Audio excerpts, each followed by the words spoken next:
नमस्कार। मणिकर्णिका योगिनी साधना, इससे जुड़ी जानकारी और कैसे करें यह साधना करने जा रहे हैं तो जानें कैसे करें साधना। नमस्कार दोस्तों, गुरुदेव तिवारी चैनल पर आपका एक बार फिर से हार्दिक स्वागत है। आज हम लोग बात करेंगे योगिनी साधना के विषय में, और वह भी एक ऐसी महत्वपूर्ण और अत्यंत शक्तिशाली योगिनी शक्ति जिनको हम माता मणिकर्णिका की मूल योगिनी कहते हैं। आप लोग माता मणिकर्णिका के विषय में तो जानते ही होंगे। अगर नहीं जानते हैं तो उस संबंध में भी मैं आपको वाराणसी की मणिकर्णिका घाट के विषय में बताता हूँ। और यह जो स्वरूप है माता का, मणिकर्णिका उनकी जो मूल योगिनी हैं उनके ही नाम से जानी जाती हैं। असल में मणिकर्णिका घाट वाराणसी में गंगा नदी के तट पर स्थित एक प्रसिद्ध घाट है। मान्यता के अनुसार यहाँ पर माँ भगवती पार्वती का कर्णफूल यहाँ के कुंड में गिर गया था, जिसे ढूंढने के लिए भगवान शंकर जी ने प्रयास किया था, जिस कारण इस स्थान का नाम मणिकर्णिका पड़ गया। एक दूसरी मान्यता के अनुसार भगवान शंकर जी द्वारा माता पार्वती के पार्थिव शरीर का अंतिम संस्कार किया गया, जिस कारण इसे महाश्मशान भी कहा जाता है। यहाँ पर दाह संस्कार होते हैं और यहाँ पर शक्तिपीठ विशालाक्षी जी का मंदिर विद्यमान है। एक मान्यता के अनुसार स्वयं यहाँ आने वाले मृत शरीर के कानों में तारक मंत्र का उपदेश देते हैं और मुक्ति प्रदान करते हैं। इससे जुड़ी हुई अन्य कहानियाँ भी हैं। इस घाट के जुड़ी हुई 2 कहानियाँ हैं, जिसमें एक के अनुसार स्वयं भगवान विष्णु ने शिव की तपस्या करते हुए अपना सुदर्शन चक्र से यहाँ पर एक कुंड को खोदा था, और उस तपस्या के समय उनके शरीर से स्वेद निकला था जो यहाँ भर गया था।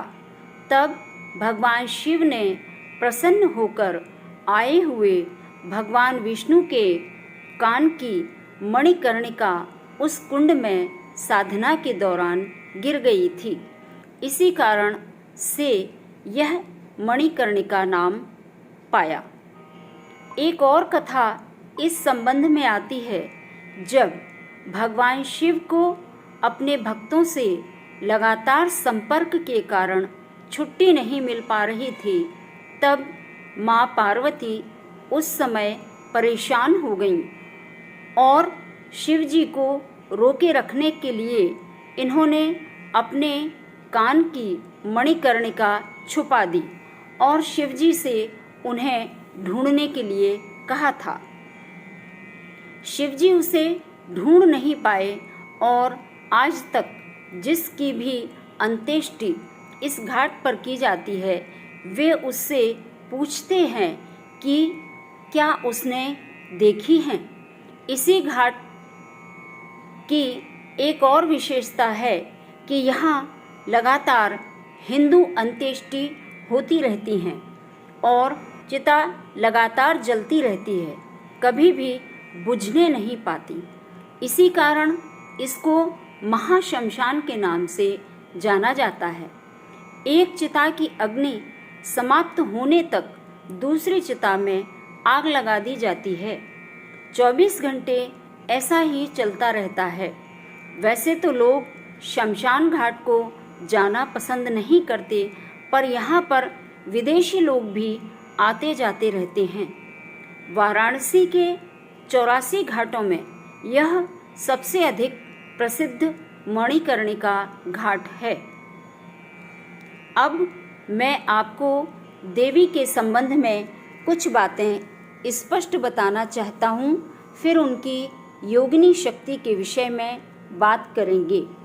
कहते हैं मणिकर्णिका देवी जो है वह दिव्य माता का रूप कहा जाता है। वह शक्ति रूप में पूजी जाती हैं।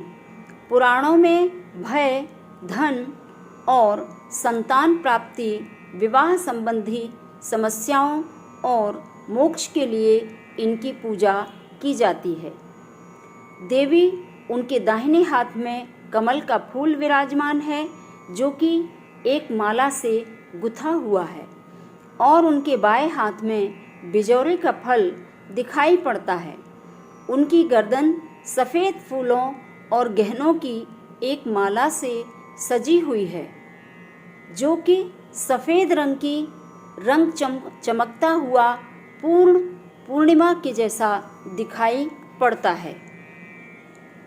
उनकी 3 आँखें हैं जो सूर्य के समान तेजस्वी हैं। वह पश्चिम की ओर मुख करके विद्यमान है।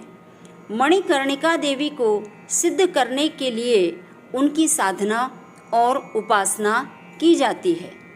यहाँ पर मैं आपको इन्हीं देवी की योगिनी शक्ति जो मणिकर्णिका के नाम से ही जानी जाती हैं उनकी साधना के विषय में बताने जा रहा हूँ। तो सबसे पहले यह जानने की योगिनी साधना के लिए आपको किसी शमशान या फिर शमशान अथवा घर में निर्मित किया गया हवन कुंड आवश्यक रूप से चाहिए होगा। इसमें आपको लगातार अग्नि जलाकर रखनी है। अगर आप यह साधना घर में करना चाहते हैं तो अन्यथा सबसे उत्तम होगा कि आप इस साधना को मणिकर्णिका घाट पर करें। अगर वहाँ नहीं कर सकते हैं तो किसी भी महाशमशान में करें, और वहाँ भी करना अगर आपके लिए संभव नहीं है तो घर में ऐसा हवन कुंड तैयार करें जिसकी अग्नि बुझने ना पाए। अब उसके सामने लाल वस्त्र पहनकर और लाल ऊनी कंबल के आसन पर बैठकर रुद्राक्ष की माला से नित्य आपको जाप करना है। इनकी साधना सिद्धि के लिए आपको कुल 21 दिनों में 3 लाख मंत्र जाप संपन्न कर लेना होगा। इनकी सिद्धि हो जाने पर देवी साक्षात रूप में आपके सामने आकर दर्शन देती हैं और आपको सभी प्रकार की सिद्धियां प्रदान करती हैं। यह गुप्त योगिनियों में मानी जाती हैं और इनकी सिद्धि हो जाने पर आप इनसे जो भी इच्छा हो वह कार्य करवा सकते हैं। देवी आपके कान पर आकर विराजमान हो जाती हैं और आपको बताते हैं। इसके अलावा गुप्त तरीके से आपको इनके 2 कान में पहने जाने वाले कर्णफूल प्राप्त होते हैं, आपके कानों में आ जाते हैं जो दिखाई नहीं पड़ती। यह साक्षात होती हैं और जब आप इन्हें अपनी उंगलियों से छेड़ते हैं तभी देवी का मंत्र जपते हुए देवी योगिनी आपके सामने साक्षात प्रकट हो जाती हैं। देवी बहुत अधिक शक्तिशाली हैं। इनका सिद्धिकरण आसानी से नहीं होता है, लेकिन पूर्ण सिद्धि हो जाने पर जीवन में ऐसा कोई कार्य नहीं है जो आप संपन्न ना कर पाएं। यहाँ तक कि आप दूसरों के कार्यों को भी बना सकते हैं। कोई भी व्यक्ति आपके पास जो भी समस्या लेकर के आता है उसकी समस्या आप हल कर सकते हैं। देवी मणिकर्णिका अपने ज्ञान और अपनी सामर्थ्य से स्वयं माता पार्वती की पूर्ण शक्ति का परिचय करवाती हैं।